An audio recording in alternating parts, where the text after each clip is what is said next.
Oh, I have a treat for you today. We're talking about connected speech, specifically linking. Connected speech is definitely one of the favorite or most exciting chapters for many of my students on my course. They just love learning it.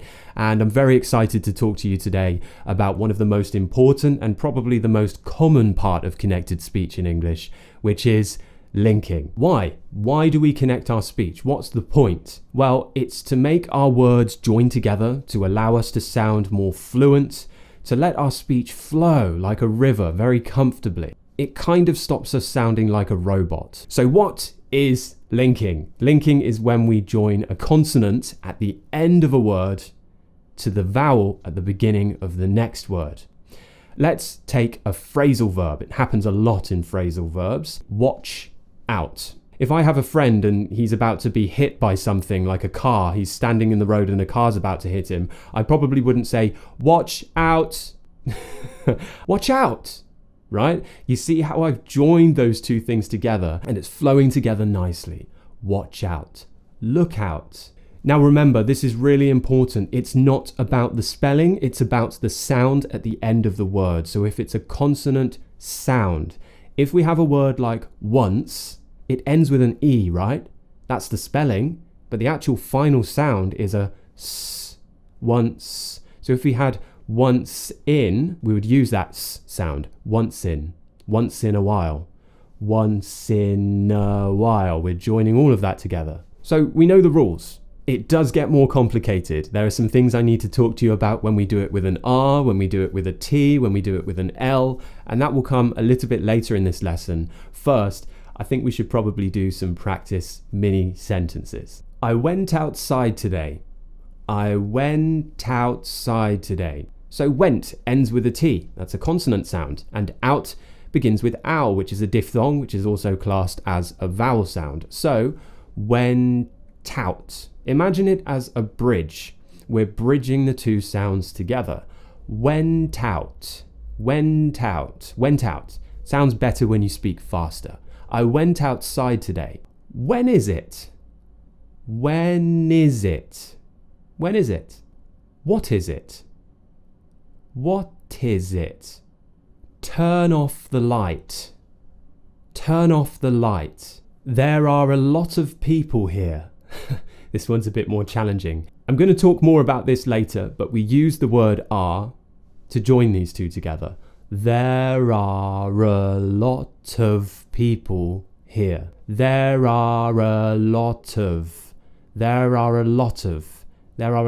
people here. Again, this would sound better than me just saying, there are a lot of people here. There are a lot of people here. Now that is a really difficult one. If you can do it, I'm impressed. So I guess that's kind of a good time for me to start talking about these difficult situations, such as when we connect our speech with an R, there are. So in English, specifically modern received pronunciation or RP, we are taught not to pronounce the R at the end of words. That's because we speak in what we call a non-rhotic accent, which simply means we don't pronounce the R as much as, let's say, an American does, where they always pronounce them in most American accents.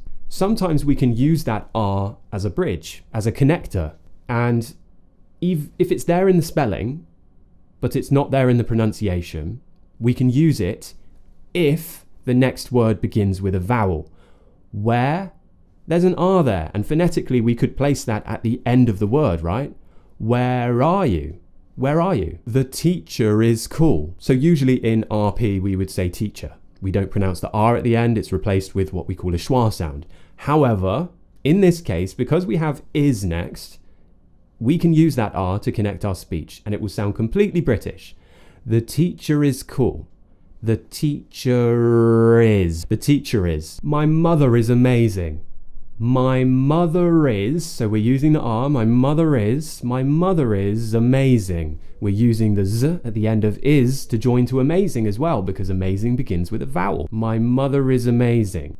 Okay, so we're going to use the R, and it might feel weird. I've had students in my course tell me that it's a bit kind of strange because I've been teaching them not to pronounce the R at the end of words, and suddenly now we have to do it.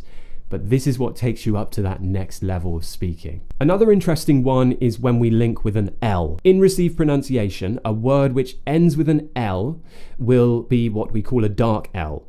A dark L is not quite the same as a light L. So a light L is a L sound, like in yellow, where we flick the tongue from the top of the mouth to the bottom of the mouth. Now a dark L is when we just press the tongue very gently against the back of the top teeth. You see my mouth shape as well. For example, hill, will, pill. However, again, although we're taught that we should be pronouncing the dark L, at the end of words, can you guess what I'm going to say? If the next word begins with a vowel sound, it's going to change to a light L. Yes, just to make things more complicated. So, he will always be my friend. He will always. So we're changing it to a L sound because it needs to join to a vowel. He will always be my friend. Can you smell it? Can you smell Can you smell it? Can you smell it? Another point I'd like to make is about the T. In most American accents, when they connect their speech with a T, they will change it to what we call a flap T. So they do this in words like better. They'd say better, right? With a D sound. It's basically like a D, right? D sound. And this also carries through into connected speech. So for example, a lot of, an American might say a lot of, or a lotta, right? So they do this D sound. If you're trying to stick to a received pronunciation, a British accent, just pronounce it as a T. Did you hear me then? Pronounce it as a T. An American would say pronounce it as a... It is actually easier to do this kind of flap T, right? But you can do both, you can mess around, it's okay. One of the ways I recommend a lot of my students practice and send me voice messages of is day-to-day things, because these are things you're actually going to say in your day-to-day life. I'm looking at. Now it's quite difficult to join the ng sound, but again, that's something we do. I'm looking at my screen.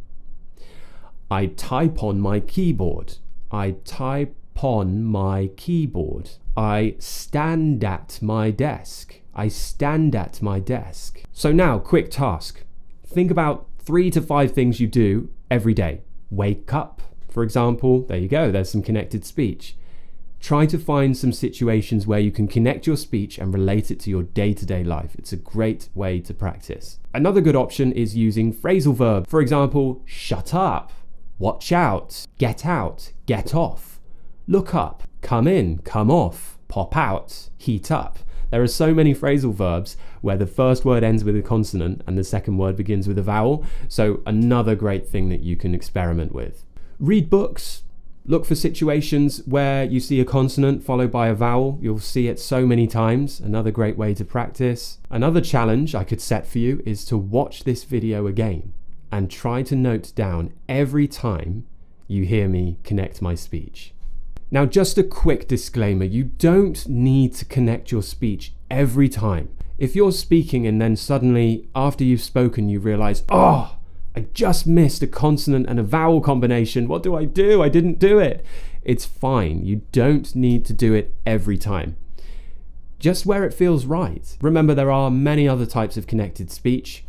If you're interested in working with me on your pronunciation, there's a whole chapter about this. There's a chapter on everything, vowels, consonants, diphthongs, and you also have me on WhatsApp to practice with and to be corrected. So if that's for you, head over to the website, etjenglish.com, and we can start working together right now. As always, thank you very much for watching. Don't forget to subscribe if you haven't already. I will see you next time.